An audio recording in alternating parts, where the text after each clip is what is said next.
Smart people don't usually stay broke forever, but they do stay broke longer than they should. And here's the part that stings. The reason isn't bad luck, it isn't the economy, and it isn't a lack of intelligence. It's a pattern most smart people fall into without noticing. It feels responsible. It even looks impressive. But over time, it can delay real wealth by years.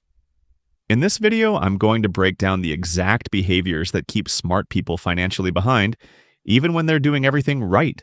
And by the end, you'll see the one shift that changes the timeline. Because the problem isn't that you're not capable, it's that you're optimizing the wrong thing. Part 1. You're addicted to clear scoreboards. Let's start simple. You like games where you know the score. In school, you had grades. In college, GPA. At work, salary, title, performance reviews, promotions. You always know where you stand. There's a number or label telling you whether you're winning. That feels good. Clear feedback creates control. You put in effort, you get a visible result. It's clean, it's measurable, it feels fair. Now compare that to wealth. There's no weekly report card, no boss telling you you're on track. You can work on something for months and see nothing happen. No applause, no raise, no guarantee. That uncertainty is uncomfortable. So smart people drift back to the game with clear rules. Back to promotions. Back to salary increases. Back to structured growth. But those scoreboards were designed to because even small, visible progress feels better than unclear performance has limits. You're not stuck because you're lazy. You're stuck because your brain prefers the game that proves you're winning today instead of the one that might pay off 5 years from now. And that preference keeps you in the same place longer than you expected. Part 2. Intelligence makes you valuable, not powerful. Now let's go deeper. Being smart makes you useful. At work, you're the one people rely on. When there's a problem, they call you. You fix things, you improve systems, you increase efficiency, you help the machine run better. And that feels important. But here's the uncomfortable question. When the company grows because of your intelligence, who benefits the most? If revenue doubles, does your income double? If the company's value multiplies, does your bank account multiply with it? Usually not.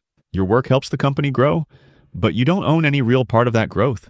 That's the difference between being valuable and being powerful. When you're valuable, people need you. When you're powerful, you benefit from growth even when you're not in the room. Smart people focus on becoming more valuable because it's measurable. You can see the raise, the promotion, the respect. Ownership feels slower and less predictable, so it gets pushed to later. And later never really comes. You tell yourself, once I'm stable enough, then I'll start. Once I earn more, then I'll invest. Once I understand everything, then I'll move. Which brings us to the real trap. Part 3. The preparation addiction. You don't move until things make sense. Before starting something new, you want clarity. You watch videos, read threads, compare options, calculate downside, think through worst-case scenarios. You tell yourself you're being responsible, and you are. That habit has protected you more than once. But it has also trained you to wait. While you're still gathering information, someone else already started. They don't know as much as you. They don't have your depth of understanding, but they're in motion. They're learning by doing. They're building momentum while you're building certainty. You say, I'll start when I'm ready. The problem is that ready keeps shifting. The more you learn, the more you realize you don't know. So you wait again. It feels smart. It feels careful, but it creates delay. And wealth doesn't punish small mistakes nearly as much as it punishes late entry. Your intelligence helped you avoid mistakes, but it also kept you from getting started sooner. And here's what makes this harder to admit. The longer you wait, the more you start identifying as the careful one, the rational one, the smart one who doesn't jump blindly. And that identity starts shaping your decisions more than you realize. Which leads to the next trap. Part 4. The identity trap. At some point, being smart stops being a skill and becomes your image. You're the thoughtful one, the calculated one, the person who doesn't make sloppy moves. People trust your judgment. You built that reputation over years and you don't want to damage it. So when an opportunity feels uncertain, you hesitate. Not just because of risk, but because of how it might look if it fails. Starting small feels uncomfortable. Experimenting publicly feels risky. Being a beginner again feels like a downgrade. So instead of taking messy action, you take the next safe step. A stronger resume, a better title, a higher salary. All respectable moves. But safe moves keep you inside safe systems. And safe paths usually don't lead to big breakthroughs. You tell yourself you're being mature, but sometimes you're just protecting your identity. And that identity quietly keeps you playing small. Which brings us to the next illusion. Part 5. Stability is not control. You've protected your image, you've avoided embarrassment, you've climbed steadily, and now you feel stable. But stability can be misleading. A steady paycheck feels powerful. Money hits your account every month. Bills get paid, you can plan vacations, you can think about the future without panic. That predictability tricks you into thinking you're in control. But control means you set the ceiling. Stability just means you're comfortable inside someone else's ceiling. If your income disappears the moment your role disappears, then no matter how smart you are, the structure still decides your future. You can negotiate better terms, you can switch companies, you can even double your salary, but if the model is still, I work, I get paid, you're operating inside limits you didn't design. That's not control. That's just feeling comfortable for now. And comfort has been guiding your decisions this whole time. And here's where it gets frustrating. You did everything right. You stayed stable. You avoided reckless moves. You built experience. You protected your reputation.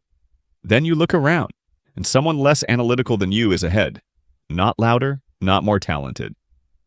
Just ahead. That's the part that stings. Part 6. Why average movers sometimes move faster. You've seen it happen. Someone who doesn't overthink as much starts something small. They launch before they feel fully ready. They invest before they understand every detail. They build something messy and imperfect. And a few years later, they're ahead. You look at their decisions and think, that wasn't even that smart. And maybe it wasn't perfectly thought out, but they moved. They didn't wait for full clarity. They didn't wait to feel completely safe. They accepted that they would learn in public. They made mistakes early, corrected early, and built momentum while you were still reducing risk. Your caution protected you from embarrassment. It also delayed your exposure, and over 10 years, early exposure often beats late precision. It's not that they were smarter, they just started sooner. Here's a real question. Are you actually cautious, or are you just scared to look inexperienced? Those two feel the same. One protects your money, the other protects your ego. Which one has been driving you? If you're honest, drop one word in the comments. Cautious or comfortable. Part 7. The shift smart people must make. So what changes? Not your intelligence, not your work ethic. What changes is where your effort points. Right now, most of your energy goes toward becoming more valuable. Better skills, better performance, better reputation. That makes you useful. But useful is not the same as positioned. Start asking a different question, not just, how do I earn more? Ask, what do I own? Even something small shifts the timeline. A stake, a side asset, a project that grows without your constant input. It doesn't have to be dramatic, it just has to exist. You don't need to quit your job. You need to stop delaying ownership, because the longer you wait, the harder it gets to catch up. Now answer this honestly. If you lost your job tomorrow, how long would your income continue without you? Type the number in the comments. That number is your leverage.